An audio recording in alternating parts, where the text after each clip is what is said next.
Atmakur ZPHS స్కూల్లో ఉన్నాము. Chess network తరఫున, తర్వాత న్యూయార్క్ తెలుగు తెలంగాణ తెలుగు అసోసియేషన్ తరఫున ఈరోజు ఈ ఆత్మకూరు మండలంలో 70 చెస్ బోర్డ్స్ మనం డిస్ట్రిబ్యూట్ చేసినాము అన్ని మండలాలకు. స్కూల్ స్ట్రెంత్ ప్రకారం డిస్ట్రిబ్యూషన్ ప్రోగ్రామ్ ఇప్పుడే ఫినిష్ అయింది ఆత్మకూరులో. ఇప్పుడు కొంతమంది ఆత్మకూరు జెడ్పీహెచ్ఎస్ స్కూల్ పిల్లలతో కొద్దిగా మాట్లాడదాము. నీ పేరు చెప్పినాను. Y Sudhakar Reddy sir. ఏ క్లాస్ చదువుతున్నావు? 10th class. 10th క్లాస్ చదువుతున్నావు. ఈరోజు ఏం జరిగింది స్కూల్లో? నీ అబ్జర్వేషన్స్ ఏంటి? సార్, ఈ స్కూల్లో చెస్ బోర్డులు అందజేసారు సార్ మాకు. ఓకే. చెస్ బోర్డులు అందజేయడం మాకు చాలా ఉపయోగం అవుతుంది. ఓకే. చిన్నప్పుడు మేము ఎరేజర్ ప్యాడ్ల మీద చెస్ ఆడినాం. అంటే ఎరేజర్తో మార్క్ చేసుకునేదా? అవును సార్, ఎరేజర్ కోసం కదా సార్. ఒక ఎరేజర్లో 2 కట్ చేస్తాం సార్, సగం కట్ చేసి ఒకటి బై షాప్ దాన్ని కాయిన్స్ లెక్క ఓకే. తర్వాత మీరు పెన్సిల్తో మార్క్ తీసుకున్నారు. ప్యాడ్ ఉంటుంది కదా సార్, ఇవ్వ సార్. దాని మీద 64 బాక్సెస్ మీరే తీసుకున్నారు. అవును సార్, మీరే. ఎరేజర్తో కట్ చేసుకున్న వాటిని కాయిన్స్ లెక్క చేసుకొని మీరు ఆడుకునేది. ఎన్నో తరగతి అట్లా చేసి? 6th class. అప్పటి నుంచే ప్రాక్టీస్ చేయడం చేసినవా? అవును సార్. అవును సార్, అప్పుడు ఫస్ట్ గేమ్ కూడా అదే సార్ నాది. ఈ స్కూల్లో నేనా? కాదు సార్, 6th క్లాస్ నేను హాస్టల్ ఉండేది సార్. ఓకే. అప్పుడు మా ఫ్రెండ్స్ చేసేది ఇట్లా. ఇంకొక గేమ్ ఆడగా నాకు ఇంకా ఇంట్రెస్ట్ వచ్చింది సార్. ఎంత ఇంట్రెస్ట్ వచ్చి ఇంకా తర్వాత గేమ్ ఆడుతూనే ఉండేది. ఇప్పటికీ ఆడుతున్నావా? అవును సార్. ఇప్పుడు ఏమన్నా టోర్నమెంట్స్ అట్లా పోయినావా? ఇప్పుడు రోజుకు కానీ వీక్లీ కానీ ఎంతసేపు ఆడతావు? ఈ మధ్య అంత ఆడతలేను సార్, ఎందుకంటే స్టడీ మీద లేవు.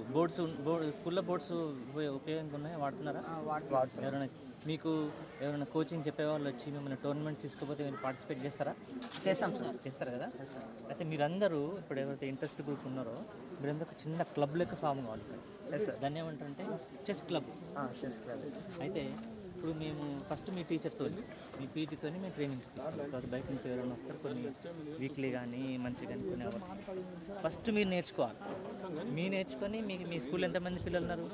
250 మెంబర్స్. 250 మెంబర్స్కి మళ్ళీ మీరు టీచర్లకు వాళ్ళకి పని చేయాలి. దీన్ని ఏమంటారు? ట్రైనర్ అంటారు. ఫస్ట్ మిమ్మల్ని ట్రైన్ చేస్తాము, మీరు వెళ్ళి ఇంకా మీ చిన్నపిల్లలకు మీ పేరెంట్స్ కానీ తోటి విద్యార్థులకు. ఈ అమ్మాయితో నీ పేరేందమ్మా? మీకు ఎందుకు అట్లా అంత భయపడుతున్నా మాట్లాడడానికి? మేము నెక్స్ట్ ఇయర్ వస్తాం మీ స్కూల్కి. ధైర్యంగా మాట్లాడతావా? ఫుడ్ ఎడ్యుకేషన్ సెంటర్ మాట్లాడతావా? కాన్ఫిడెంట్గా మాట్లాడతావా? అప్పటికి హైట్ పెరుగుతుంది. ఏం చదువుదాం అనుకుంటున్నావు నువ్వు? కార్డియాలజిస్ట్ అవ్వాలనుకుంటున్నాను. డాక్టర్ చదవాలి. Very good, very good. దానికి ఏం ఇప్పుడు ఏ క్లాస్లో ఉన్నావు? 9th class. 9th class. Cardiology చదవాలంటే ఏమేం చదవాలి? ఏమేం చేయాలి? MBBS. ఓకే. MBBS చదవాలంటే తర్వాత MBBS ఏం చేయాలి? తర్వాత బైపీసీ చేయాలి. ఇంటర్మీడియట్లో బైపీసీ చేయాలి. ఇంటర్మీడియట్ బైపీసీ రావాలంటే మరి ఎన్ని మార్కులు రావాలి? బైపీసీ నుంచి మెడికల్ సీట్ రావాలంటే ఎంత నీట్ అచీవ్ చేయాలి? సో ఇవన్నీ టార్గెట్స్ ఉన్నాయి మీకు, ఎడ్యుకేషన్ టార్గెట్స్ ఉన్నాయి. అవన్నీ టార్గెట్స్ చదువు పరంగా పెరగాలన్నా, ఉద్యోగం పరంగా పెరగాలన్నా, ఆ టార్గెట్స్ మీట్ కావాలంటే ఏమేమి క్వాలిటీస్ ఉండాలి స్టూడెంట్స్కి? ఇప్పుడు డిగ్రీలు పీజీలు చేయాలి, దాని తర్వాత ఉద్యోగాలు చేసుకోవాలి, లేకుంటే బిజినెస్ అయినా చేయాలి. సో ఆ లెవెల్కి పోవాలంటే మీకు ఏమేమి క్వాలిటీస్ ఉండాలి? ఎప్పటి నుంచి? డిసిప్లైన్. Very good. ఇంకా ఎడ్యుకేషన్. కన్సిస్టెన్సీ. Very good. నువ్వు చెప్పమ్మా. పెద్ద చదవాలంటే ఏమేం కావాలి నీకు? నాలెడ్జ్ ఉండాలి, ప్లాన్ ఉండాలి. నాలెడ్జ్ ఎక్వైర్ చేసుకుంటూ వస్తుంది, ఒకటేసారి రాదు. స్లోగా రోజు కొంత డెవలప్ చేసుకుంటూ వస్తుంది. ప్లాన్ ఉండాలి, టార్గెట్ ఉండాలి, గోల్ సెట్ చేసుకోవాలి, డిసిప్లిన్ ఉండాలి, కన్సిస్టెన్సీ ఉండాలి. ఒక రోజు పడ్డా మనం లేచి దాన్ని కూడా వాడాలి. ఇవన్నీ ఏం నేర్పిస్తాయి? దేనివల్ల వస్తాయి? స్పోర్ట్స్ వల్ల వస్తాయి ఇవన్నీ.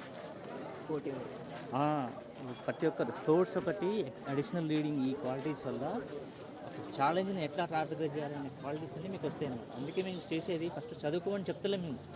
నువ్వు డాక్టర్ గారని చెప్తలేము. ఇవి చేసుకుంటే ఈ డిసిప్లిన్తో ఆటోమేటిక్ చెప్పకుండా చేస్తావు నువ్వు. అదే మా ఉద్దేశం. అదే ఒక స్పోర్టు, ఒక ఆర్టు, ఏదైనా స్పోర్ట్, అవుట్డోర్ స్పోర్ట్ కానీ ఇండోర్ స్పోర్ట్. చెస్ అనేది ఈజీ మేము చేసి పట్టుకున్నాం, అర్థమైంది? ఒక స్పోర్టు, ఒక ఆర్ట్ అంటే డ్యాన్స్ కానీ, లేకుంటే మ్యూజిక్ కానీ, ఒక ఇన్స్ట్రుమెంట్ ప్లేయర్ కానీ. వీటి వల్ల ఏమిటంటే కాన్సన్ట్రేషన్, ఫోకస్, డిసిప్లిన్, అసిస్టెన్సీ ఇవన్నీ పెరుగుతాయి. ఇవన్నీ స్కిల్స్ డెవలప్ అవుతాయి మీకు. అర్థమవుతుందా? ఇవన్నీ మీరు నేర్చుకొని మీ మీ పిల్లలకు మీ మీ మీ ఫ్రెండ్స్ అంటే నేర్పిస్తారు కదా. మీ దగ్గర చెస్ క్లబ్ మీరు ఏర్పాటు చేసుకోవాలి ఫస్ట్ ఇక్కడ. చేస్తాం సార్. చేసుకొని మేము వచ్చిన ట్రైనింగ్స్ మీరు యూజ్ చేసుకోవాలి. అర్థమైందా? మేము వస్తే మళ్ళీ ఇచ్చిపోవడం కాదు, సార్ చెప్పినట్టు మీ దగ్గర ఉంటాము. మేడం కూడా మీకు టార్గెట్ పెట్టింది. ఏం టార్గెట్ పెట్టింది మేడము? వాణి మేడం టార్గెట్ పెట్టింది. ఏం టార్గెట్ పెట్టింది? ఫస్ట్ డిస్ట్రిక్ట్ టార్గెట్ పెట్టుకుంది. డిస్ట్రిక్ట్లో 1-2 ఇయర్స్లో ఈ స్కూల్ నుంచి ఎవరైనా పోవాలి. పోతారు సార్. చెస్లో పోవాలి, వేరే గేమ్స్లో కూడా పోవాలి. చేద్దాం అందరం? చేద్దాం సార్. ఓకే, మీరందరూ ఒక స్లోగన్, నేను చెప్పిన స్లోగన్ చదవండి.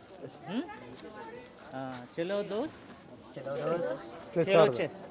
చెస్ ఆడదాం. చలో దోస్త్ చలో దోస్త్ ఖేలో చెస్. ఖేలో చెస్. చలో దోస్త్ చలో దోస్త్ ఖేలో చెస్. ఖేలో చెస్. ఇంకో స్లోగన్ ఏం చెప్పినా నేను, ట్రైన్ ద ట్రైనర్. అంటే మీరు నేర్చుకొని ఇంకోరు చెప్పడం అంతనప్పుడు ఆ స్లోగన్. మా స్లోగన్ ఏంటంటే each one each one teach 10. Teach 10. Each one each one teach 10. Teach 10. Each one each one teach 10. Teach 10. అంటే ఏ స్కిల్ అయినా, చెస్ అనే అనట్లేను, మీరు ఏది నేర్చుకున్నా, ఏ స్కిల్ నేర్చుకున్నా, ఏ విషయం నేర్చుకున్నా కానీ మీరు నేర్చుకున్నారు ఇంకో 10 మందికి స్ప్రెడ్ చేయాలి. అది మోటివ్గా పెట్టుకోండి. ఈ 2 స్లోగన్స్ మోటివ్ పెట్టుకోండి. సరేనా? Okay, good luck. Thank you sir. Thank you.